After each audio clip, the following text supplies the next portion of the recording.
Hi, today I'm going to share with you something that my father shared with me many years ago that inspired me to put this message together.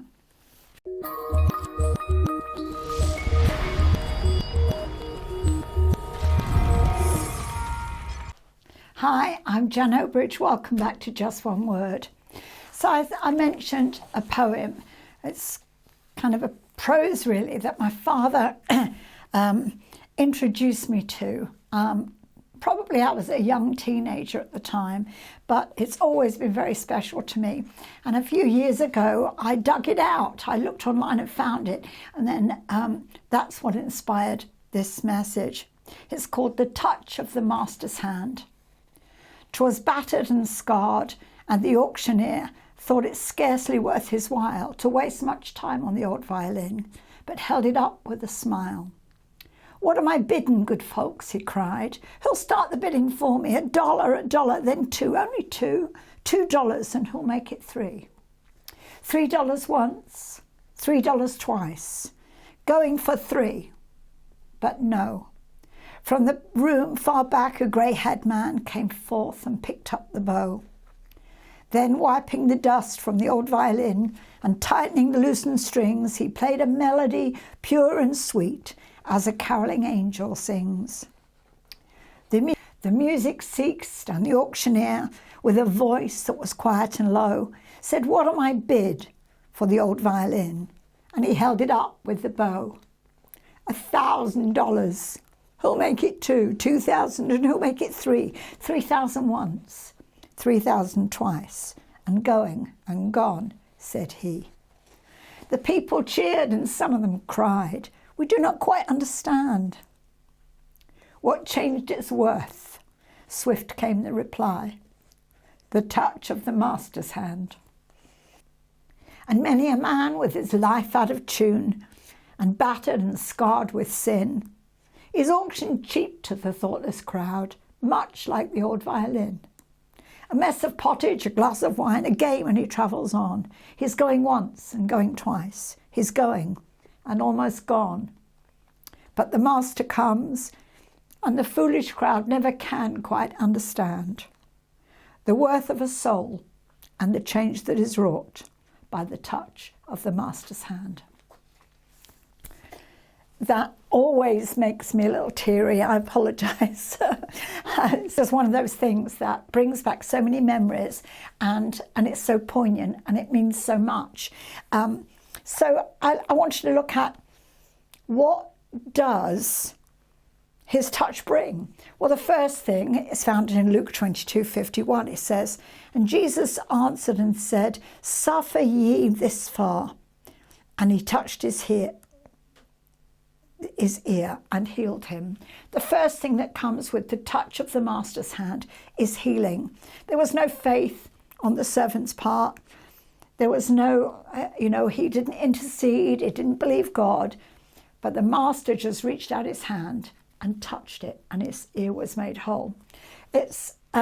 So the first thing that the touch of the master brings is healing. The second thing is cleansing. In Matthew 8, Verse 3, it says, "Jesus put forth his hand and touched him, saying, I will, be thou clean." This is with the leper. And immediately his leprosy was cleansed. When we don't need to fear catching anything from whatever they've got. Filth flees at the touch of the master's hand. When he touches us, he makes us whole. He makes us clean. The third thing is peace. Matthew 8 again, verse 15 says, "And he touched her hand, and her fever left her." Sickness goes, peace comes. Fever brings delirium and torment. That's what it meant by the fever. Delirium and torment. But Jesus always brings peace to disturbed minds. So when someone is disturbed in their thinking, bringing Jesus to them, the touch of the master's hand, can change everything. In Matthew 17:7, it says, "Jesus came and touched them and said, Arise, be not afraid." The master's touch brings reassurance. Fear flees. Don't fear. It's going to be all right. I care. It's okay. That's what Jesus says to us. It's all right. I'm here. Trust in me. When I put my hand out to you, reassurance comes. Mark 10 speaks of blessing. In verse 13 it says, and they brought forth young children to him, that he should touch them and bless them. And in verse 16, he took them in his arms and put his hands upon them and blessed them. The touch of the master brings blessing. When Jesus comes into a situation, he blesses us. He changes our situation, our circumstances, and blesses us. Our eyes are opened as well. In Matthew 9, it says, then 29, then he touched their eyes, saying, according to your faith be it unto you. And their eyes were opened. We're freed from a deaf, dumb, blind spirit. So you saw that in the Gospels, that Jesus set them free. Our eyes are opened. And then once our eyes are opened, then we want to follow him. So when Jesus touches us, our eyes are opened. We get fresh vision. There's a liberation. Revelation comes, of course, with his touch. When he touches us, because vision is always about revelation. So revelation comes when Jesus touches us, the master's hand. Number 7, liberation, freedom. Freedom from deaf, dumb spirits, freedom from sin, freedom from whatever it is that ails us. It says in Matthew, it says, he took him aside from the multitude, put his fingers into his ears and spit and touched his tongue, and straightway his ears were opened and his tongue was loosed and he spoke plain. Whatever's wrong with us, he can set us free. Luke 4:18 says, the Spirit of the Lord is upon me, and he's anointed me to preach the gospel to the poor. He sent me to heal the brokenhearted, to preach deliverance to the captives and recovery of sight to the blind, to set at liberty them that are bruised. So freedom comes with Jesus. Jesus brought liberty and deliverance wherever he went. In Luke 13, when he was talking to the woman that was bent over, he called her a daughter of Abraham, and he loosed her from her infirmity. She was loosed. In Hebrews 2:15, it says, and deliver them who, through fear of death, were all their lifetime subject to bondage. Jesus totally set us free. He came to set us free. So when the master's hands are on anybody, we saw all through the Gospels there, freedom came in whichever way it was supposed to. Well, I've got great news for you. 1 John 4:17 says, as he is, so are we in this world. We are his hands. We're the only touch he has now, our touch. So think about it. It's easy, isn't it, to realise Jesus' touch, the touch of the master, can change things, can set people free.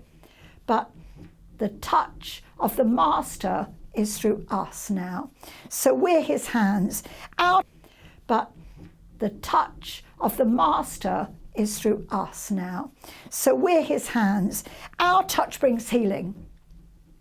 Our touch brings healing. Mark 16 says, they shall take up serpents, and they drink any deadly thing, it shall not hurt them. They shall lay hands on the sick, and the sick shall recover. You are Jesus' hands. You can lay hands on the sick and expect them to recover. Our touch brings cleansing. Matthew 10 says, heal the sick, cleanse the lepers. Your touch brings cleansing. Peace, Matthew 5:9.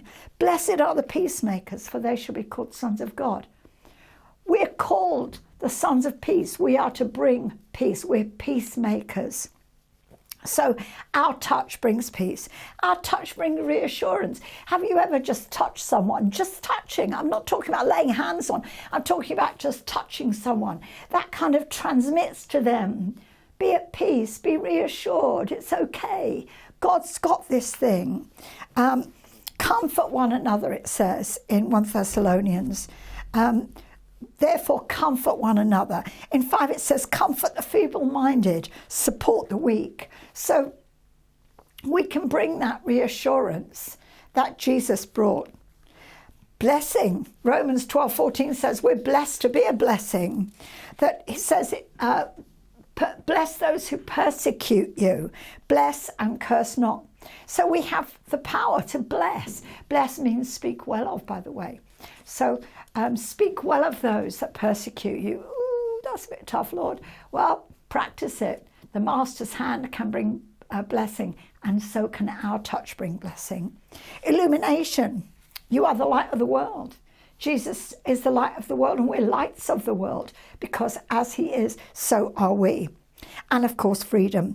Galatians 5:13 says, brethren, you've been called to liberty. Listen, we've been set free, so we can set others free. My desire is to set others free. My passion in life is to see believers set free from the bondage that they've been placed under, the bondage of religion, the bondage of legalism, not to mention the bondage of sin. But I want to see people walking in liberty, walking in freedom, standing as strong sons of God with power.